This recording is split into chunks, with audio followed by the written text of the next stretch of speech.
মন ছোট করবেন না। আপনার একটা সেজদা, যে সেজদা আপনি চোখের পানি ঢেলে দিয়েছেন আল্লাহর কাছে, যে আল্লাহ আমার ভুলগুলো তুমি মাফ করে দাও, আমার তওবা তুমি কবুল করো, ইনশাল্লাহ দেখবেন ওই একটা সেজদা যদি কবুল হয়ে যায় আল্লাহ পাক আপনার সব গুনাহ মাফ করে দিবেন ইনশাল্লাহ। নামাজটা ছাড়েন না, যত পাপ করছেন করেন, আমি বলি নামাজ ছাড়েন না। ইনশাল্লাহ একদিন নামাজই আপনাকে পাপ থেকে বের করে আনবে ইনশাআল্লাহ।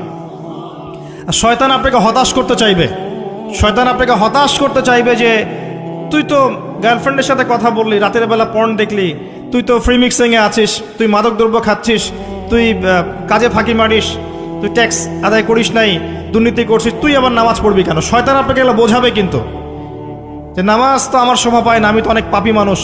এই ধোকায় পা দিবেন না। আপনি নামাজ কন্টিনিউ করতে থাকেন, ইনশাল্লাহ আল্লাহ পাক আপনাকে পাপ থেকে বের করে আনবেন ইনশাল্লাহ। ওই নামাজটা যদি ছেড়ে দেন তাহলে আর কোনো হাতিয়ার বাকি থাকবে না।